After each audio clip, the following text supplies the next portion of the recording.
Bismillahi khairil asma, Bismillahi khairi khalqir ardi was sama, Bismillahilladzi la yadurru ma'asmihi syai'un fil ardi wala fis sama. Assalamualaikum warahmatullahi wabarakatuh.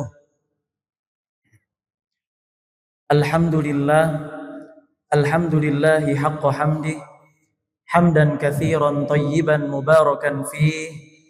Nahmaduhu wa nasta'inuhu wa nastaghfiruhu wa nastahdihi wa natubu ilaih wa la na'budu illa iyyahu wa natawakkalu alaih. Allahumma fasalli wa sallim wa barik ala sayyidina Muhammadin wa ala alihi wa ala ashabihi wa dhurriyyatihi wa man ittaba'ahum bi ihsanin ila yaumina hadza wa ba'di. Subhanaka la ilma lana illa ma 'allamtana innaka antal alimul hakim. Rabbi shrah li sadri wa yassir li amri wahlul 'uqdatam min lisani yafqahu qawli, amma ba'du. Ayyuhal mu'minun al hadirun, ibu bapak orang tua kami, para hadirun yang dimuliakan Allah Subhanahu wa taala. Alhamdulillahi Rabbil Alamin, segala puja dan puji tentunya total hanya milik Allah Subhanahu wa ta'ala. Pujian apapun yang datang kepada kita, pastinya itu karena Allah Subhanahu wa ta'ala menitipkan sesuatu kepada diri kita, sehingga kita tidak layak menjadi ujub apalagi takabur terhadap pujian, melainkan kita harus senantiasa terhadap pujian-pujian yang datang kepada kita, kita harus senantiasa tawadu dan juga bersyukur. Maka kita bersyukur kepada Allah Subhanahu wa ta'ala dengan mengucapkan Alhamdulillahi Rabbil Alamin. Bersyukur atas apa? Bersyukur karena kita alhamdulillah masih mampu bersyukur. Karena Allah Subhanahu wa ta'ala di dalam ayat Al-Quranul Karim mengatakan, wa qalilum min ibadiyasy syakur, sungguh sedikit orang yang pandai bersyukur itu. Maka mudah-mudahan kita semua yang hadir di sini termasuk terhadap orang yang sedikit itu yang mampu bersyukur kepada Allah Subhanahu wa taala. Amin ya rabbal alamin. Sehingga orang yang sedikit itulah menjadi indikator, menjadi ciri para pemenang. Karena tidak ada ceritanya satu mesin itu lebih besar daripada mobilnya. Tidak ada ceritanya prosesor itu lebih besar dari komputernya. Tidak ada ceritanya imam itu lebih banyak daripada makmumnya. Semuanya lebih sedikit, semuanya lebih kecil. Maka yang kecil itulah, yang sedikit itulah mudah-mudahan menjadi indikasi, menjadi ciri daripada pemenang. Dan mudah-mudahan kita ini termasuk orang yang sedikit yang mampu bersyukur kepada Allah Subhanahu wa ta'ala, sehingga mudah-mudahan ketika kita berjumpa dengan Allah Subhanahu wa ta'ala, kita mendapatkan kemuliaan Allah Subhanahu wa ta'ala. Amin Allahumma amin. Ibu bapak orang tua kami, para hadirun yang dimuliakan Allah Subhanahu wa ta'ala, ada satu perkataan dari sahabat Nabi Muhammad sallallahu alaihi wasallam, Sayyiduna Abu Bakrin Siddiq radhiyallahu anhu, yang perkataan ini tidak disanggah oleh Nabi sallallahu alaihi wasallam.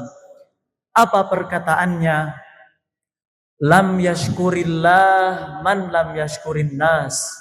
Tidak dikatakan sebagai orang yang mampu bersyukur kepada Allah Subhanahu wa taala sebelum terlebih dahulu orang tersebut mampu bersyukur kepada sesama manusianya. Dan manusia yang paling layak kita syukuri kehadirannya tidak lain dan tidak bukan yaitu kehadiran baginda Nabi Muhammad sallallahu alaihi wasallam. Kalau bukan karena beliau, kita tidak mengerti apa keesaan Allah Subhanahu wa taala. Kalau bukan karena beliau, kita tidak mengerti keutamaan salat berjamaah, salat zuhur. Kalau bukan karena beliau, kita tidak mengerti apa itu iman, apa itu Islam, apa itu ihsan. Maka marilah sama-sama kita memperbaharui kesyukuran kita kepada baginda Nabi Yuna Muhammad sallallahu alaihi wasallam dengan mengatakan, jazakallahu anka ya sayyidana ya Rasulullah, sambil kita bersalawat kepada Allah Subhanahu wa taala untuk baginda Nabi sallallahu alaihi wasallam. Dengan mari sama-sama kita bersalawat, Allahumma salli ala sayyidina Muhammad wa ala ali sayyidina Muhammad.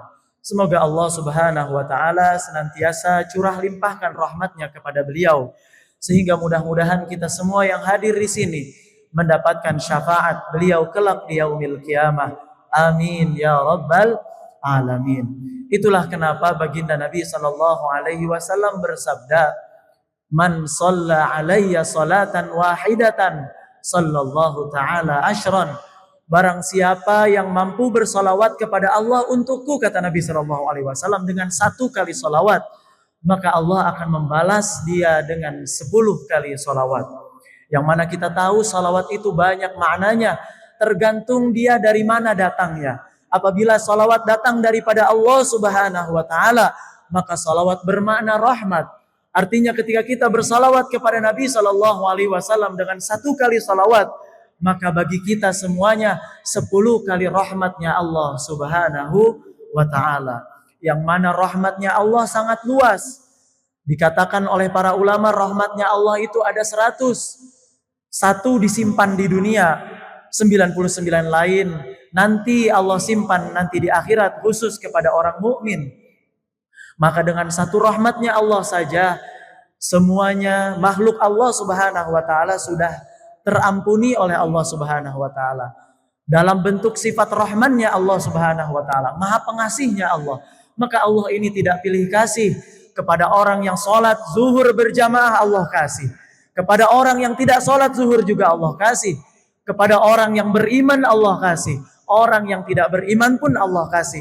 Tapi hanya 1 rahmatnya Allah saja. Maka ketika kita melihat tetangga kita tidak sholat berjamaah, tetapi makin banyak hartanya, maka itu tidak menjadi indikator bahwa dia disayang Allah, hanya dikasihi oleh Allah. Karena Allah itu memiliki sifat rahmatnya ada 2. Ada sifat rahmatnya berbentuk Rahman, maha pengasih, dan juga sifat rahimnya, maha penyayang. Tidak semua yang dikasihi oleh Allah itu disayang, tetapi orang yang disayang biasanya dikasihi oleh Allah Subhanahu wa taala. Kalaupun tidak dikasih, itu pasti karena Allah sayang kepada kita semuanya. Sama seperti kita ketika anak-anak kita meminta sesuatu kepada kita. Contohnya ketika bulan Ramadan yang lalu datang kepada kita, meminta dari kita untuk dibelikan petasan. Maka apa reaksi kita? Maka kita tidak mengasihinya. Bentuk tidak kasihnya kita kepada anak kita bukan berarti kita tidak sayang dengan anak-anak kita. Justru itu adalah bentuk kasih sayang kita kepada anak-anak kita. Maka ketika kita berdoa kepada Allah tapi Allah tidak memberinya, Allah tidak mengasihinya, bukan berarti Allah tidak sayang kepada kita. Justru itu adalah bentuk kasih sayang Allah Subhanahu wa taala kepada kita semuanya. Itulah kaidahnya, orang yang dikasih belum tentu disayang, tapi orang yang disayang biasanya dikasih. Kalaupun tidak dikasih, tentu itu karena Allah sayang kepada kita semuanya. Maka hadirin jamaah salat zuhur yang dimuliakan Allah Subhanahu wa taala, ibu bapak orang tua kami, para hadirun yang selalu dirahmati Allah Subhanahu wa taala, marilah sama-sama kita memperbaharui syukur kita kepada Allah dan juga kepada Nabi Yuna Muhammad sallallahu alaihi wasallam. Ma'asyiral muslimin rahimakumullah, tidak terasa sekarang kita sudah melalui bulan suci Ramadan. Kita sudah melewati pendidikan bulan suci Ramadan. Kita telah tuntas memenuhi madrasah pendidikan bulan suci Ramadan. Maka setelah bulan suci Ramadan itu ada namanya bulan Syawal. Syawal itu banyak maknanya. Hadirun ibu bapak rahimakumullah, Syawal itu kata para ulama minimal ada 3 maknanya. Makna yang pertama adalah irtafa'a, meningkat. Syawal itu artinya naik, bukan zawal yang artinya menghilang. Maka Nabi Muhammad sallallahu alaihi wasallam, Allah Subhanahu wa taala mengharapkan dari kita ini ketika kita melalui bulan suci Ramadan, berjumpa dengan bulan Syawal, seyogianya amalan kita itu meningkat. Seperti makna dari bulan Syawal itu sendiri, meningkat. Apa yang meningkat? Keimanan kita meningkat kepada Allah. Amal ibadah kita meningkat kepada Allah. Keikhlasan kita meningkat kepada Allah. Akhlak kita bertingkat daripada akhlak yang tadinya pemarah menjadi pemurah, yang tadinya selalu memukul menjadi merangkul. Akhlaknya selalu diperbaharui kembali agar sama seperti baginda Nabi Yuna Muhammad sallallahu alaihi wasallam. Maka inilah makna daripada Syawal itu sendiri. Maknanya adalah naik, meningkat, irtafa'a, bertingkat, bukan zawal yang artinya tergelincir bahkan hilang. Maka ibadah-ibadah kita di bulan suci Ramadan seyogianya makin meningkat di bulan Syawal. Lantas apalagi makna dari Syawal itu, ibu bapak, orang tua kami yang dimuliakan Allah Subhanahu wa taala? Yang kedua adalah maknanya adalah ibtidaul khair. Syawal ini dimulai dari syin lalu diakhiri dengan awal. Syawal ini juga adalah ibtidaul khair maknanya kata para ulama. Apa itu ibtidaul khair? Momentum terbaik untuk memulai segala yang baik. Kalau kita ingin memulai segala yang baik, maka inilah momentum yang tepat di bulan Syawal. Ketika kita memiliki amal ibadah yang kurang baik dengan Allah Subhanahu wa taala, maka inilah momentum yang baik kita memulai sesuatu yang baik. Kita kurang baik, kurang harmoni di dalam rumah tangga kita, maka momentum Syawal inilah memulai yang baik. Momentum terbaik untuk memulai segala yang baik. Maka kita sambut bulan Syawal ini untuk memulai hal-hal yang baik, untuk hal-hal yang baik laginya. Maka yang ketiga, menurut para ulama, makna dari bulan Syawal itu adalah istimror. Istimror itu artinya berkelanjutan, berkesinambungan. Amalan-amalan yang kemarin kita sudah upayakan di bulan suci Ramadan, maka marilah kita lanjutkan kembali di bulan Syawal ini, karena Syawal juga maknanya adalah istimror, berkelanjutan. Dan inilah kelanjutan, inilah amal yang paling dicintai oleh Allah Subhanahu wa taala. Di antara amal-amal soleh, tingkatan-tingkatan amal-amal yang soleh, amal yang paling tinggi tingkatannya itu adalah amalan yang muhabbun, amalan yang paling dicintai oleh Allah. Amalan itu yang paling bawah ada amalan yang tidak sah atau amalan yang mardud, tertolak. Yang kedua ada amalan yang tidak sah, tidak tertolak tapi tidak sah. Seperti kita sholat tapi tidak tanpa wudhu misalkan.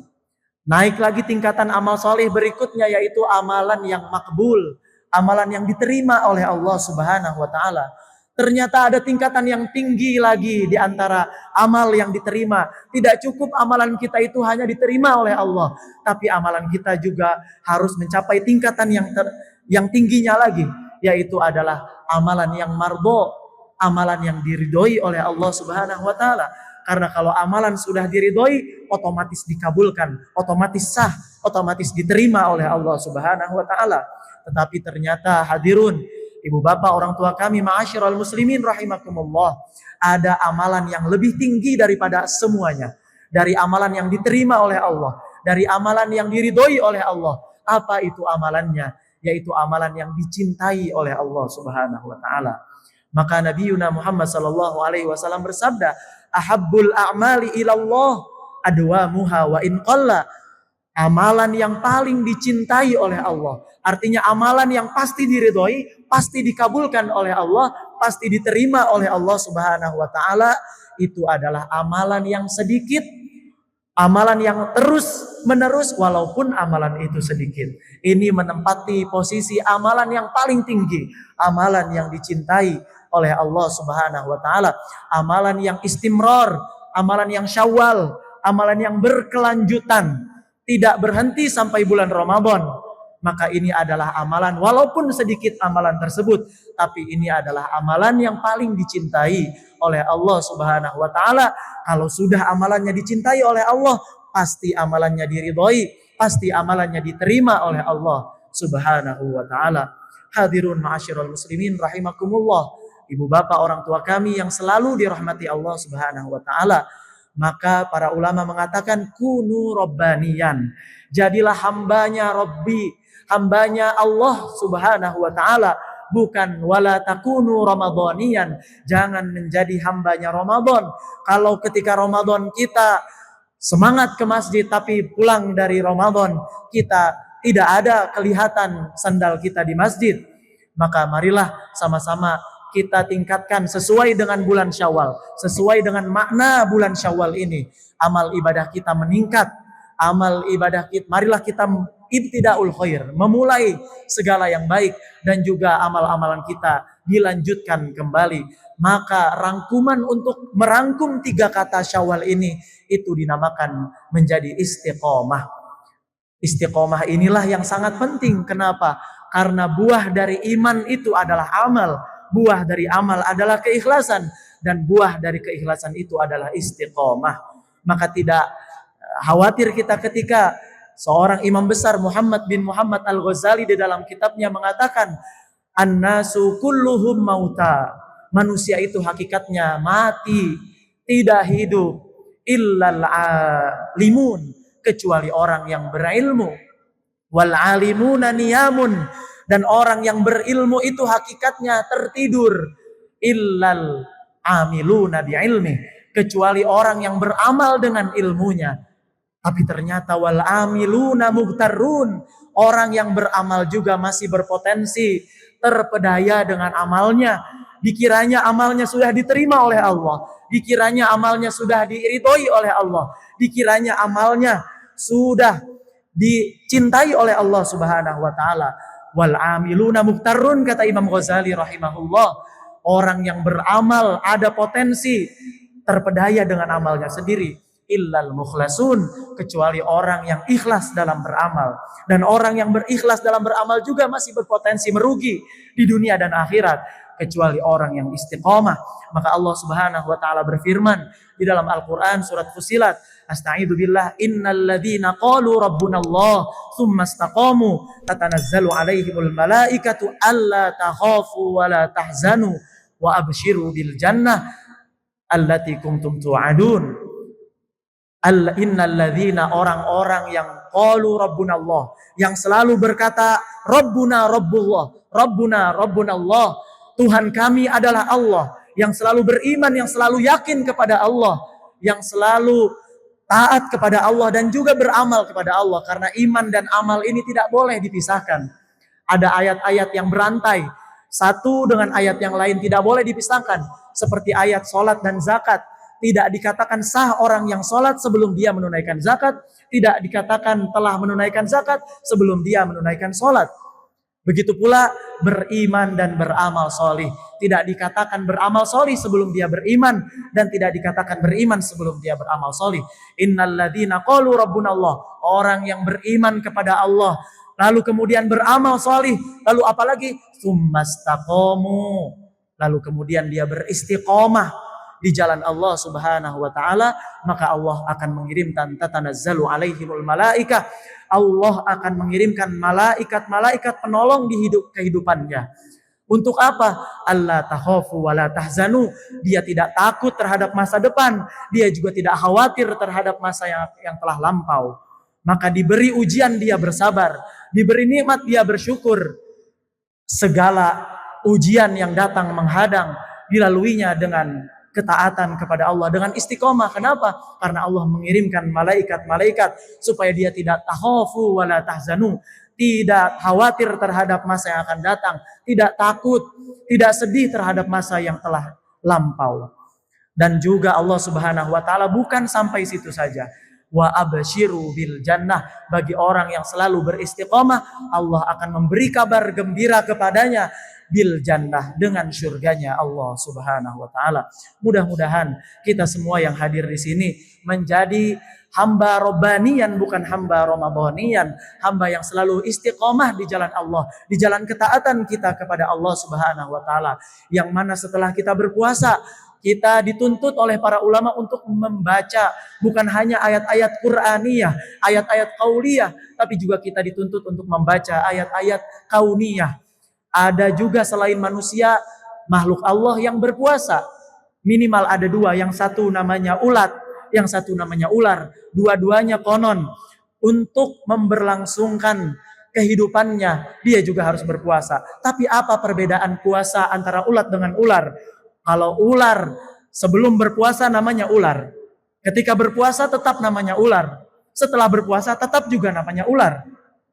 Tetapi kalau ulat sebelum berpuasa dia namanya ulat. Dia dihinakan oleh manusia, dilihat sebagai yang menjijikan. Tetapi ketika berpuasa dia berkholwat, namanya menjadi kepompong. Dia bertaqarrub ilallah, dia beritikaf di jalan Allah Subhanahu wa taala. Dia berpuasa dengan niat lillahi taala, maka kemudian dia menjadi, setelah berpuasa dia menjadi kupu-kupu, tidak menjadi ulat lagi. Maka kalau kita berhasil menuntaskan bulan suci Ramadan, walitukmilul iddah, menyempurnakan bilangan bulan Ramadan ini sama seperti dulu sebelum kita ditarbiyah oleh Ramadan, maka tidaklah bedanya kita dengan ular.